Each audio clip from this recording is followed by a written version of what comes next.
오늘은 주의 영광을 드러낼 사람이란 제목으로 함께 말씀을 나누겠습니다. 목회를 하면서 여러분들을 만나고 또 여러 성격들을 만나게 됩니다. 그리고 제가 오래전부터 참 관심 갖는 분야가 있는데요. 그것은 이런 얘기를 하시는 분들 있죠. 나는 상처받았습니다. 이런 분들이 있습니다. 그런데 보니까요, 상처를 참 잘 받으시는 분들이 있더라고요. 네, 상처를 참 잘 받으세요. 그리고 그런 의도가 아닌데도 그거를 잘 기억도 하시고 10년, 20년이 지나도 전혀 잊어먹지 않고 그것을 여전히 기억하고 말씀하시는 경우들을 또 보게 됩니다. 좀 민감한 분들이죠. 반대도 있습니다. 여간에서는 잘 상처 안 받는 분들이 있습니다. 저건 좀 심한데 라고 해도 그냥 헐헐 웃고선 털어버리는 분들도 있습니다. 제가 이 부분을 연구를 계속하고 있는데요. 확실한 거는 성격 차이가 있기는 하더라고요. 유명한 연예인인 뽀빠이 이상용 씨, 이분이 어디서 인터뷰를 하는 내용을 제가 재밌게 한번 읽어봤는데요. 이분이 워낙 많은 데를 가서 사회도 보고 하시니까 많은 사람들을 만나는데 충청남도 청양군에서 만난 107살 되신 어르신을 이제 만나서 인터뷰를 했답니다.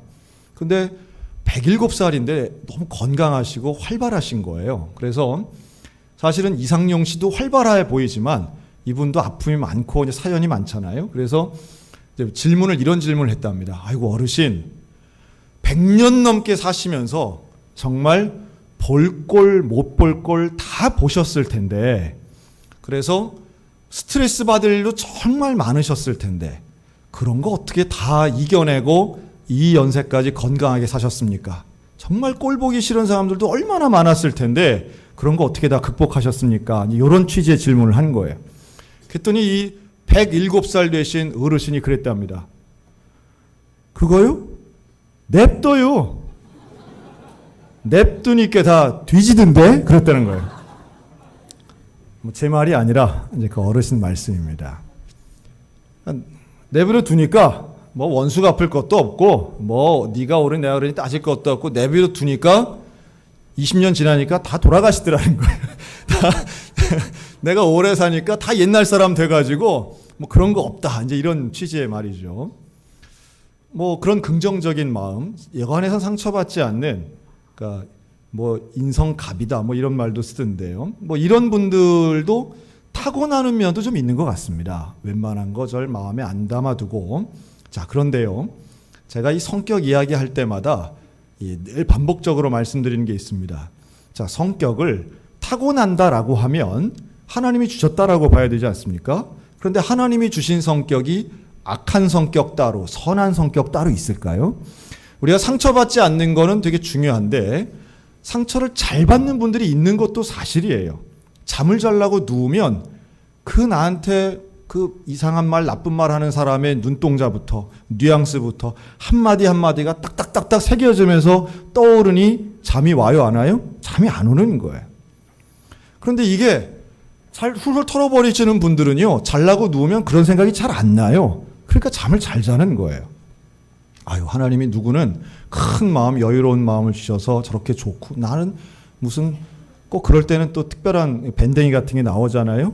그것도 피조물인데 좀 너무하다는 생각은 듭니다. 왜 나는 요런가? 그러나 제가 말씀드리죠. 모든 성격에는 장점이 있고 단점이 있습니다. 상처를 잘 받는 일은 물론 좋은 건 아니지만 그런 분들의 장점이 있더라고요. 뭐냐 하면 한번 경험하고 기억한 걸 잘 안 잊어버리세요. 그래서 상처받은 것도 잘 안 잊어버리지만 은혜 받은 것도 잘 안 잊어버리시더라고요.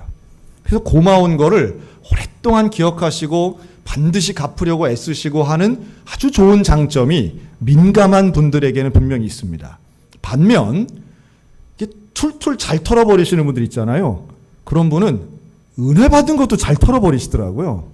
그래서 왜 뒤끝 없다 이런 분들 있잖아요.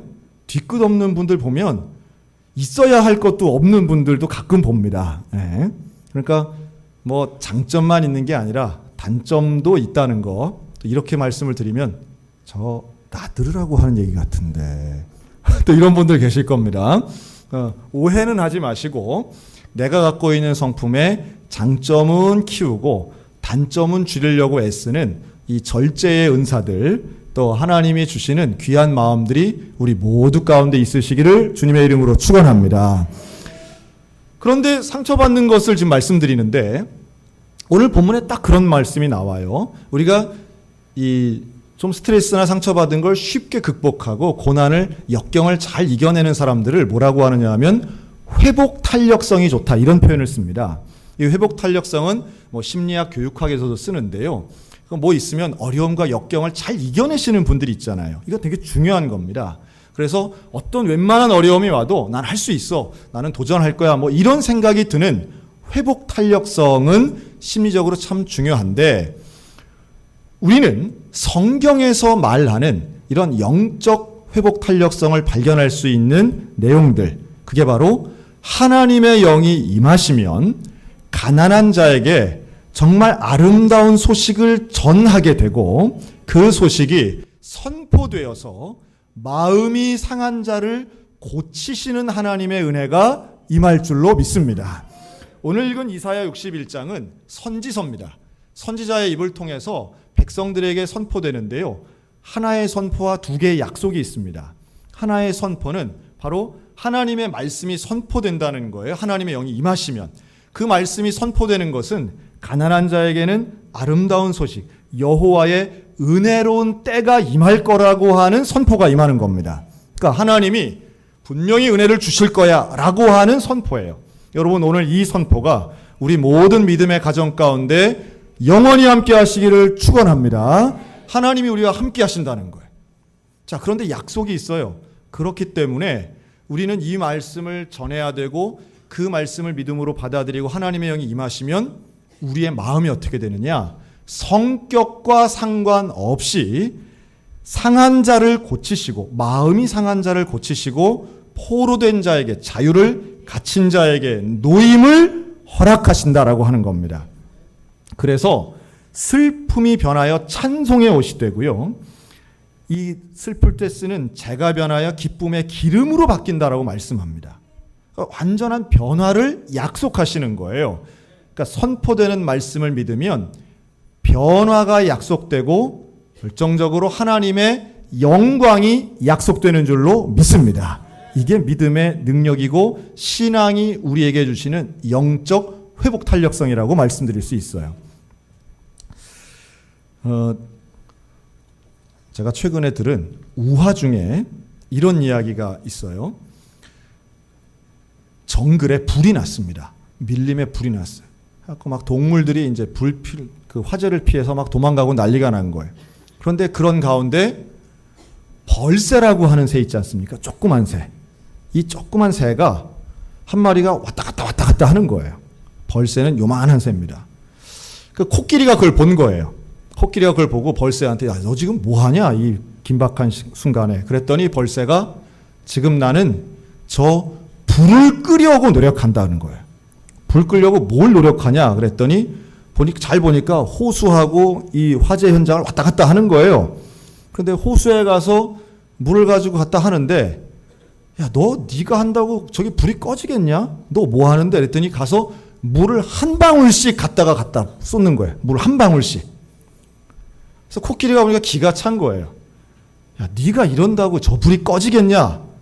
그때 이 벌새가 코끼리한테 그랬다는 거 아니에요. 안 꺼질지도 모르겠지만 나는 내가 할 수 있는 일을, 해야 되는 일을 하고 있을 뿐이야. 왔다 갔다 하는 거예요. 코끼리가 그걸 보고 감동을 받은 거죠. 그래서 그래? 그럼 나도 그럼 도망갈 게 아니라 이걸 꺼야 되겠냐. 코끼리가 확 물을 갖다가 끄기 시작하니까 도망가던 동물들이 다 돌아와서 함께 협력해서 이제 불을 껐다는 얘기입니다. 실제로 일어난 이야기는 아닙니다. 그 숲이 어디야? 뭐 이러시면 안 되고, 실제로 일어난 이야기는 아니에요. 그런데 의미가 있죠. 사람들은 분명히 상황이 다르고요, 능력이 다르고 처지가 다릅니다. 처지가 다르기 때문에 사람들이 언제 시험 들고 언제 고난이라고 생각하느냐 하면 억울한 순간을 만나면 우리는 그것을 견디기가 어려울 때가 있습니다. 왜 저 사람은 당하지 않는데 왜 나한텐 이런 게 오지? 왜 저 사람은 저렇게 크고 힘있고 부유한데 왜 나는 능력이 요거밖에 안 되고 이렇게밖에 못할까? 우리 하나님을 믿고 예수 그리스도를 믿는 사람들은 자연스럽게 이 원인을 하나님 왜 이러신가? 나는 왜 이렇게 보잘것없게 이런 상황과 이런 처지로 만들어주셨나? 이런 생각을 할 때가 있다는 거예요. 그리고 그런 생각이 쌓이다 보면 우리의 마음은 억울함, 서운함, 상처가 될 때가 있습니다. 사랑하는 성도 여러분, 억울함에 지지 마시기를 주님의 이름으로 권면합니다. 바로 그 억울한 그 순간 우리 내 마음에 있는 상처를 사명이라고 여길 때 놀라운 기적이 일어나게 된다는 거예요. 여러분, 신앙은 결과론이 아닙니다. 신앙은 해석이고요. 그 해석의 근거를 여호와께 둘 때, 예수 그리스도를 통하여 내 인생을 해석할 때 우리의 신앙은 참된 영광으로 나가게 될 줄로 믿습니다. 이 억울함의 노예, 그러니까 이 벌새와 같이 난 내가 해야 할 일을 해. 여러분, 우리 교회가 지금 한 달째 필리핀에 계신 백영모 선교사님 위해서 기도하고 있습니다. 참 억울하게 지금 옥살이를 하고 있습니다. 지난주에 청와대 청원이 마감이 됐는데요. 마감을 하루 앞두고 20만 명이 됐습니다. 그래서 청와대 청원이 이제 아직 브리핑이 이루어지진 않았는데 이제 곧 결과가 나올 거라고 예상하고 기도하고 있는데, 그런데 이 선교사님이 지금 구치소에서 교도소로 이감이 됐어요. 훨씬 더 규모가 큰 데입니다. 거기도 열악합니다. 그런데 그 과정 속에서 참 육체적으로 힘들고 어렵지만 지금 백영모 선교사님이 뭐 하고 있느냐, 주일을 2번 지냈는데 그 안에서 예배를 인도하고 있답니다. 참 그 교도소에 가서 예배를 인도하는 거 선교사가 많이 하는 일입니다. 그런데 방문해서 예배를 인도하는 것과 자기가 제소자가 돼서 예배를 인도하는 것은 정말 다르다, 이런 얘기를 해요. 그리고 그분들에게 복음을 전하고 희망의 메시지, 소망에 대해서 이야기할 때 본인도 회복되더라는 겁니다. 여러분, 상황은 이해가 안 될지라도, 상황이나 사정, 처지는 억울하고 속상할지라도 그곳에서 믿는 자답게 신앙으로 살아가면 결국 우리의 인생은 은혜로 해석될 줄로 믿으시기 바랍니다. 우리 한국개신교회 상당히 유명한 분 한 분 있습니다. 오늘 그분의 인생을 좀 소개를 하고 싶은데요. 13살 나이에 아버지가 돌아가십니다. 14살 되던 해에, 그러니까 우리 나이로 하면 중학교 한 2학년 정도 되는 거죠. 학교 운동장에서 놀다가 어디서 갑자기 날라온 공에 맞아서 눈을 다칩니다. 병원에 가는데 눈이 잘 안 보이는 거예요. 실명하게 됩니다. 그런데 이 어머니가 이 아들을 고치기 위해서 병원도 여러 곳 다니고요. 기도도 합니다. 그래서 그때 당시에 정말 기도하면 병이 낫는다고 해서 지금 돌이켜보니 그 교회가 여의도 순복음교회 유명한 조용기 목사님 젊을 때 가서 기도도 받고 하신 거예요. 그런데 치료한 지 2년 될 때에 안과 전문의가 이 아이는 눈을 못 뜹니다. 못 봅니다, 앞을. 최종 판단이 나왔을 때 이 어머니가 충격을 받아서 바로 그날 8시간 후에 뇌졸중으로 돌아가십니다. 자, 아버지 돌아가셨죠? 어머니 돌아가시고 본인의 시력을 잃었습니다. 집안의 생계를 책임지고 있던 소년보다 2살 많은 누나가 있었는데요. 이 누나는 시장에서, 서울에 있는 평화시장 봉제 공장에서 일을 하고 있었는데 2년 만에 과로사로 죽게 됩니다. 그녀의 나이가 19살. 말 그대로 가정이 풍비박산이 났습니다. 60년대 중반에 일어난 일입니다. 물론 그때 당시 많은 사람들이 다 어렵고 힘들던 때였지만 이 소년 강영우에게는 이 일은 너무도 감당하기 어려운 일이었으면 분명합니다. 자, 동생이 2명이 있었어요. 그래서 3남매가 모였습니다. 결정을 했습니다. 9살짜리 여동생은 고아원으로 가기로 했고, 그 밑에 남동생은 시장 안에 있는 철물점에서 조수로 일하기로 했고, 자기 자신은 맹인 재활원으로 들어가기로 했습니다. 헤어지기 전날, 마지막 날 세 남매가 서로 부둥켜 안고 울게 됩니다. 이 소년 강영우는 내가 어떻게 해서든 너희들 다시 찾는다. 그리고 울고 헤어집니다. 놀라운 것은 그때까지도 이 삼남매는 교회를 다녔다는 거예요. 사실 그 정도의 고난 앞에서 하나님을 원망하는 건 당연한 수준인데, 물론 하나님도 원망했답니다. 도대체 내가 무슨 잘못을 했길래 이런 고난이 우리 집안에 옵니까? 그런데 뭐 어쨌든 그 과정 속에서 16살짜리였으니 그런 생각을 했겠지만, 기도를 안만 받아도 내 눈이 안 띄어지는 거 보니까 이 순복음교회는 안 되나 보다. 하나님이 안 계신가 보다. 그래서 그 나이 때 성결교회도 다녔다고 합니다. 뭐 올바른 생각은 아닌데 그 나이 때 학생이라면 그런 생각을 할 수도 있겠다 하는 생각이 들어요. 그리고 맹인재활원에 들어갔는데 거기서 배울 수 있는 건 두 가지뿐이었다 그러죠. 점자와 안마였습니다. 1960년대 한국에서 시각장애인으로 살아간다는 건 오직 한 가지 직업만 가진다는 걸 의미합니다. 안마사지요. 자, 소년 강령우는 그때 거기서 이런 생각을 합니다. 내가 이렇게 살아서는 도대체 안 되겠다. 그리고 결심을 합니다. 공부해야겠다 하는 생각을 해요. 자, 이런 부분 되게 놀라운 겁니다. 대개는 주어진 환경 안에서 절망하거나 끌려가기가 십상인데 여기서 내가 뭔가를 해봐야 되겠다. 뭔가 도전해봐야 되겠다. 이런 생각을 하는 건 참 기적 같은 일이죠. 그리고 이제 대학을 가는데요. 당시에 여러분 아마 80년대, 70년대 대학 다녀보신 분들 다 기억하실 겁니다. 대학 갈 때 두 가지 추가로 되는 게 있는데 하나는 체력장이고 하나는 신체검사 있었습니다. 체력장도 점수가 있었죠. 제가 들어가던 80년대는 체력장 점수가 20점이었습니다. 그 20점 채우지 못하면 당락이 결정되고요. 합격하는 선이 있어도 신체검사 통과하지 못하면 합격이 취소되던 시절이었습니다. 당연히 장애인은 대학 갈 수 없던 시절이었습니다. 지금의 시각으로는 이해가 안 되지만 당시는 그랬습니다. 그래서 높은 점수를 받고도 대학에 갈 수 없다는 사실을 알고 이 강령우 청년은 편지를 쓰죠. 문교부 장관에게 탄원서를 씁니다. 총장님께도 씁니다. 놀라운 건 그렇게 도전할 때에 도와주던 사람들이 있었다는 거예요. 극적으로 대학에 들어가고 4년 만에 연세대학교 차석으로 졸업하게 됩니다. 졸업을 하고 미국 유학을 꿈꾸게 되죠. 그때도 법을 넘어서게 되는데 그때 당시의 법은 장애인은 유학을 못 간다였습니다. 그게 불과 몇십 년 전입니다. 다시 한번 노력하고 그가 기도하며 피츠버그 대학의 장학생이 되고요.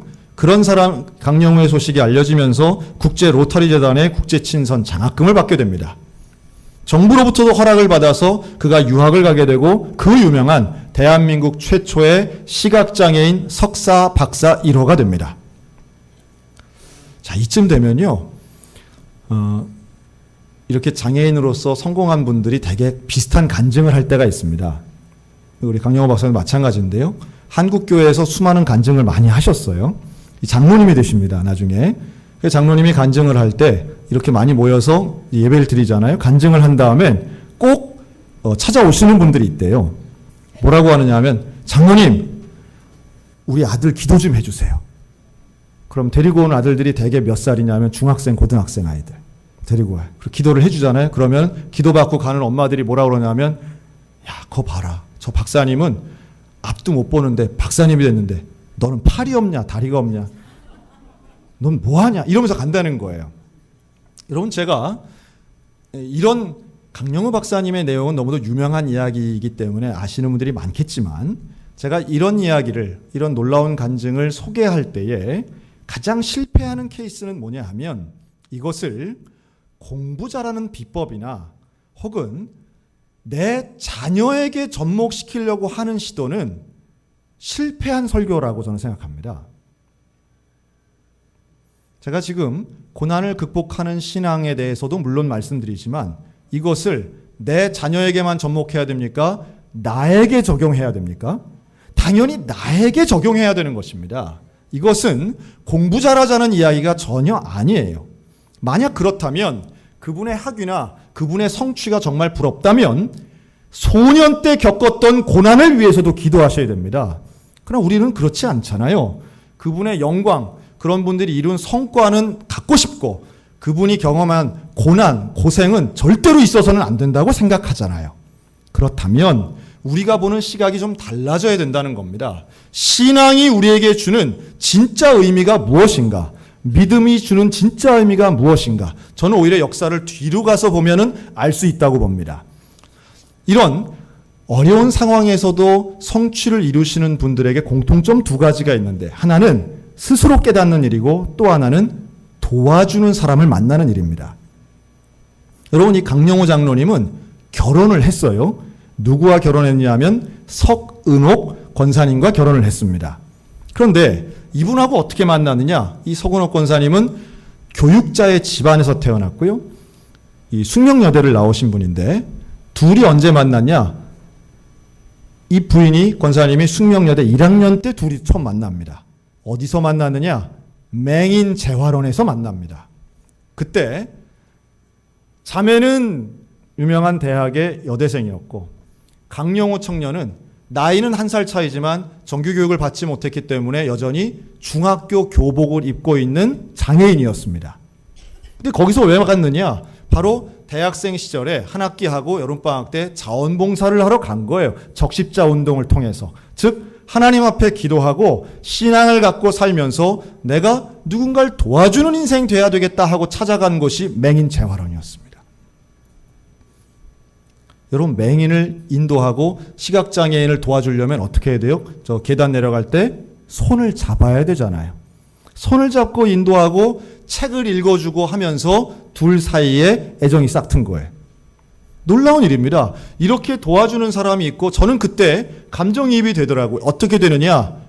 그 권사님의 부모님은 무슨 마음을 갖고 그 결혼을 허락했을까? 그 시절에 장애인과 결혼하는 일들은 쉽지 않은 결정이었을 겁니다. 그러나 그 결정하는 과정과 가정을 만들고 함께 유학을 갈 때까지의 모든 과정 속에서 하나님의 섭리가 있었음을 저는 발견할 수 있겠더라고요. 그리고 가서도 많은 분들의 도움을 받습니다. 이분이 그 유명한 부시 행정부의 차관보가 됩니다.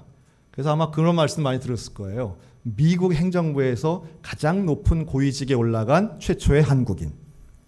거기를 어떻게 올라갈 수 있었을까요? 당연히 박사학위나 개인적 자격도 있었지만 소수민족 우대 정책 아래에서 한국인이고 장애인이었다는 건 그에게 큰 플러스적 요인이었다라고 하는 겁니다. 이분이 2012년도에 68세의 나이로 돌아가시는데요. 이 돌아가실 때의 마지막 유언이 대한민국의 9시 뉴스에 정말 많이 소개가 됐습니다. 그 유언장이 이런 내용이 있었습니다. 내 일생에 정말 중요하고 가장 귀하게 여기는 말씀이 하나 있습니다. 로마서 8장 28절. 우리가 알거니와 하나님을 사랑하는 자, 곧 그의 뜻대로 부르심을 입은 자들에게는 모든 것이 합력하여 선을 이루느니라. 아멘. 그러면서 이 말씀을 하세요. 제가 살아온 인생은 모든 것이 처음부터 끝까지 다 은혜였습니다. 하나님은 정말 공평하신 분이었습니다. 게다가 하나님이 나에게 마지막으로 또 한 번의 은혜를 주셨는데, 췌장암 말기 판정을 받고 2달간의 시간의 여유를 주신 것입니다. 전 앞으로 2달 동안 사람들과 만나고 하나님이 내게 베풀어 주신 공평함의 은혜를 끝까지 나누다가 하나님께로 가겠습니다. 여러분, 우리는 상황이나 처지나 환경을 이유 삼을 때가 참 많이 있습니다. 틀린 말은 아니죠. 내가 겪고 있는 일들이 고생스럽고 힘든 일일 수도 있습니다. 억울할 때가 있습니다. 그러나 중요한 건 누구에게나 억울한 일들은 있을 수 있고요. 여기에 대하여 하나님이 오늘 말씀을 통해 말씀하시는 정말 큰 의의 열매, 영광의 은혜가 누구에게 주어지느냐 하면 환경 때문이 아니라 그 환경을, 그 상처를 오히려 사명이라 여기는 사람을 통하여 하나님은 오늘도 은혜를 역사해 주실 줄로 믿습니다. 이 강영호 박사님에겐 2명의 아들이 있는데요. 그 중에 둘째 아들 강진석 박사는 2012년도에 미국 의사협회에서 올해 최고의 안과 의사상을 받았습니다. 또 이렇게 되면 그 의사가 역시 공부 잘하는 박사 아들이 의사 되는구만. 여러분, 이렇게 보지 않으셨으면 좋겠어요. 이 아들은 3살 때 이런 기도했다고 그러죠. 하나님, 우리 아빠 눈 뜨게 해주세요. 하나님, 우리 아빠도 다른 아빠들처럼 낚시할 수 있고 운전할 수 있고 나하고 야구할 수 있게 해주세요. 여러분, 하나님이 그 기도 들으셨나요? 돌아가실 때까지 아버지 눈은 뜰 수 없었습니다. 여러분, 이것은 어린 아들에게는 큰 상처가 될 수 있는 조건인 거 우리 잘 알고 있습니다. 아들을 전혀 도와줄 수 없어요. 아들이 정말 필요한 그 순간에 다른 아버지들처럼 할 수 없었던 상황이에요. 그러나 그것이 상처가 아니라 사명이 되었을 때 그 아들은 하나님을 만나게 되고 내게 주어진 또 하나의 사명은 정말 세계에 있는 많은 시각장애인들을 돕고 싶다라고 하는 뜨거운 사명감이 있었다는 거 아닙니까? 의사가 된 게 중요한 게 아니라 무엇을 따라 사느냐가 그 인생을 결정하게 되고 상처가 변하여 사명과 진정한 영광이 되는 것, 사랑하는 우리 소양교회 모든 가정들 가운데 임했으면 좋겠습니다. 우리의 자녀들이 정말로 잘 되는 것은 하나님을 부모로 인정하고 하나님을 만나는 것이고 그 하나님과 함께 살아가는 거룩한 삶, 성령 충만한 삶인 줄로 믿습니다. 이 모든 일들이 하나님의 거룩한 영이 임할 때 이루어진다고 오늘 말씀하잖아요. 하나님의 영이 임하면 그 영으로 선포하고 미래에 대하여 선포하고 그 선포한 것에 대해 경험하고 하나님과 동행하면 변화가 일어나 하나님 앞에 진정한 영광을 돌리는 온전한 인생이 된다고 말씀합니다. 지난주에도 그렇고 제가 설교한 다음에 몇 분이 물어보시더라고요. 목사님, 그 가슴에 단 그거 뭡니까? 이렇게 물어보세요. 초록색. 제가 이 달고 있는 이거는 오늘까지 답니다. 이거는 올해 우리 소양교회가 주제로 삼는 여름 성경학교 주제 패치입니다. 이렇게 붙이는 패치예요. 그래서 우리 선생님들도 이거 다 붙이고 오늘 2부 예배 드리고 합니다. 오늘부터 3박 4일간 우리 청소년 교회가 수련회를 합니다. 목요일부터 2박 3일 동안 우리 어린이교회 초등학생들이 역시 캠프를 합니다. 여러분, 수련회하고 캠프하는 목적이 뭘까요? 얘네들 암기력 키우려고 합니까? 아니에요. 창의력 키우려고 하는 거 아닙니다. 이 아이들에게 인생의 진짜 영광이 무엇인가를 깨닫게 하고 그 깨닫고 경험한 거룩한 영 성령을 통하여 인생을 진짜 의미 있고 승리하는 영광의 삶을 살게 하기 위해서 우리가 수련회를 하는 거예요. 여러분, 기도해 주시기 바랍니다. 우리 아이들이 수련회를 통하여 예수님 만나고 성령을 경험하도록 기도해 주시기를 권면합니다. 그것이 우리 인생에 얼마나 중요한 일인지 몰라요. 제가 지난주에 설교하면서 불꽃 목자 이야기를 했는데 지금 날씨가 참 덥지 않습니까? 그런데 이 더운 날은 다른 걸로 하면 수련회 하기 참 좋은 날입니다. 왜냐하면 여러분, 기도는 차갑게 해요? 뜨겁게 해요? 기도는 뜨겁게 하는 겁니다. 이 날씨보다도 더 뜨겁게 기도하는데 저는 그런 기도를 합니다. 하나님, 우리 아이들이 기도하고 성령을 경험할 수 있는 여러 가지의 통로가 있는데 그 중에 우리 교회에 참 좋은 선배들을 만나게 해달라고 저는 기도합니다. 그런데 그 선배가 할 수만 있으면, 여러분, 우리가 다 경험하잖아요. 할아버지를 통해 배우는 것이 있고요, 아버지를 통해 배우는 것이 있고 형이나 누나를 통해서 배우는 것들이 있습니다. 교회 문화는 다 중요한데 특별히 나이가 어릴수록 연배가 가까운 사람의 영향을 잘 받습니다. 그래서 저는요, 우리 교회 10대 또 혹은 초등학생들이 정말 믿음으로 잘 크기 위해서는 가정과의 협력 참 제일 중요하고, 그 다음 우리 교회에 정말 신실한 선배들이 있으면 좋겠다. 20대가 교사가 되고 20대들이 정말 뜨겁게 기도하고 이렇게 기도하는 일들이 있으면 참 좋겠다 기도하는데, 우리 교회 하나님이 특별한 은혜를 주셔서 지금 교육부서를 담당하고 있는 전도사님들이 다 20대 분들이에요. 만으로. 그래가지고 근데 20대 전도사님들이 얼마나 열정을 가지고 열심히 일을 하시느냐 하면 아마 밴드에서 보신 분들 있을 겁니다. 지금 우리 초등학생 어린이 교회를 담당하는 이형열 전도사님이 있습니다. 아주 열정이 대단한 이형열 전도사님이 있는데 이분이 지난 2달간 우리 교회 초등학생들을 다 학교 가서 만났어요.